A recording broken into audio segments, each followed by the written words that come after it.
মুখ্যমন্ত্রী মমতা বন্দ্যোপাধ্যায়, আপনাকে আমি সতর্ক করে দিচ্ছি, আপনার ওই আবার করে নাটক করা আর মানুষকে উস্কানো চেষ্টা করবেন। গতকালও মাননীয় গৃহমন্ত্রী অমিত শাহজি বলেছেন, এবং বারবার যেটা বলা হচ্ছে, স্পেশালি আমার মুসলমান যারা ভাই বোন রয়েছেন তাদের জন্য বলবো, মমতা ব্যানার্জির কথাতে আপনারা কান দেবেন না, কারণ উনি মিথ্যে কথা বলেন। এই সিএএ যেটা লাগু হয়েছে সেটা কোনো মানুষকে পশ্চিমবঙ্গ থেকে বের করে দেওয়ার আইন নয়।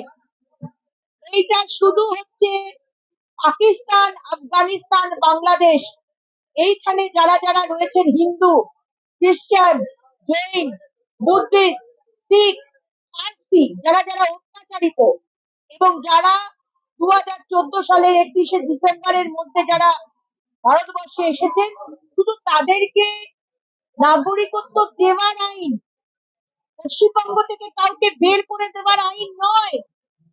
মাননীয় মুখ্যমন্ত্রী মমতা বন্দ্যোপাধ্যায়, আপনি বরাবর চেষ্টা করেছেন মানুষকে উস্কে, ভুল বুঝিয়ে একটি ল অ্যান্ড অর্ডার সিচুয়েশন তৈরি করার।